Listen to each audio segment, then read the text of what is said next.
1975 John grey अपनी पत्नी Elin grey और 8 साल की म्यूटेंट बेटी जीन ग्रे के साथ कार में ट्रैवल कर रहे हैं। कार में अपने आप रेडियो स्टेशन चेंज होते हैं। एलिन पूछती है, जीन ये सब तुम कर रही हो, ऐसा मत करो। जीन अपना कंट्रोल खोकर चिल्लाती है और एलिन से कार एक्सीडेंट हो जाता है। एक्सीडेंट में जीन के माँ बाप की मौत हो जाती है। प्रोफेसर चार्ल्स जेवियर जीन को अपने म्यूटेंट बच्चों के स्कूल ले आते हैं। 1992 स्पेस शटल प्रोग्राम में एस्ट्रोनॉट्स का ग्रुप स्पेस में फंस जाता है। यूएस प्रेसिडेंट एस्ट्रोनॉट्स को बचाने के लिए चार्ल्स से एक्स-मेन टीम की मदद मांगते हैं। एक्स-मेन टीम स्पेस के लिए रवाना होती है। उन लोगों को एस्ट्रोनॉट्स के प्लेन के पास एक एनर्जी दिखाई देती है। कट और पीटर एस्ट्रोनॉट्स की टीम को अपने प्लेन में ले आते हैं, लेकिन पायलट वही छूट जाता है।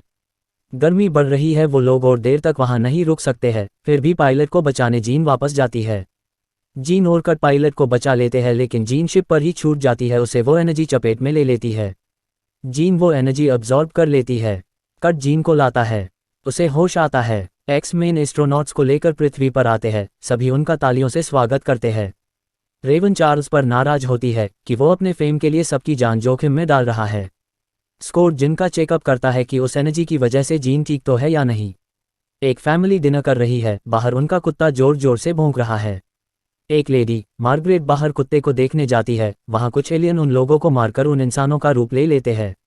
एक्स-मेन टीम के कुछ मेंबर्स जंगल में पार्टी कर रहे हैं। तभी जीन अपना कंट्रोल खो देती है और उसकी वजह से वहां जोरदार धमाका होता है। जीन को लैब में लाकर प्रोफेसर चार्ल्स उसके दिमाग में जाते हैं और उसकी यादों को पढ़ते हैं। चार्ल्स ने जीन के बचपन में से उसके माँ बाप की एक्सीडेंट जो यादें मिटाई थी, वो यादें वापस आ गई है। रेवन चार्ल्स पर जीन के यादों से छेड़छाड़ करने पर उस पर नाराज होती है।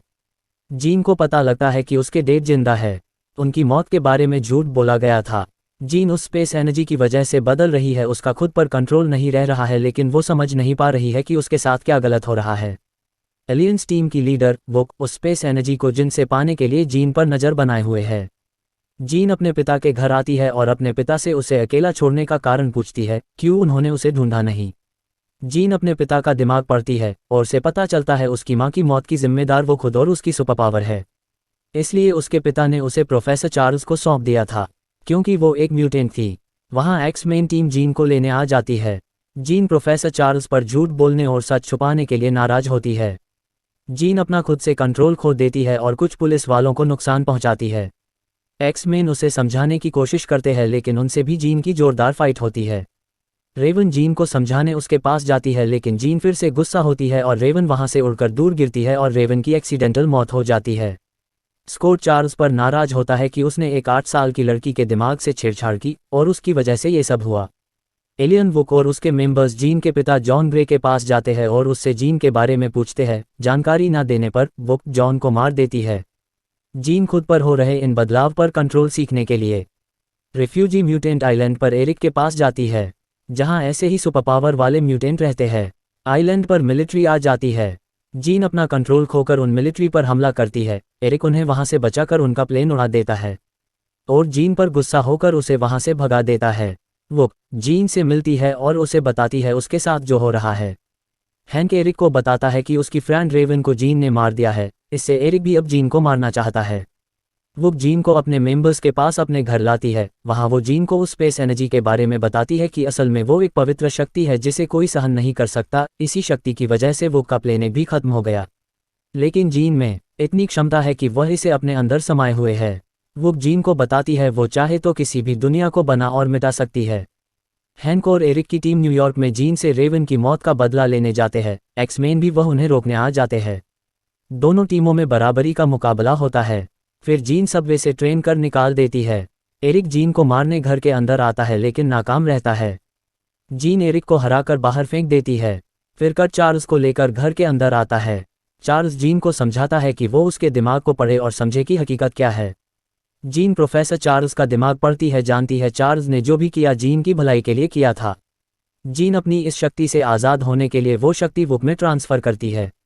स्कॉट आकर वुक को जीन से अलग करता है। तब यूएस फोर्स वहां आ जाती है और सबको टूल से कंट्रोल करके अपने कब्जे में ले लेती है। सेना सबको बंदी बना ट्रेन से ले जा रही है। तभी एलियन वुक के मेंबर्स ट्रेन पर हमला करते हैं। सेना के सभी लोग मारे जाते हैं और एक जवान एक्स-मेन के लॉक्स खोल देता है। एक्स-मेन और एरिक के म्यूटेंट वुक के लोगों से लड़ते हैं। सभी में जोरदार फाइट होती है।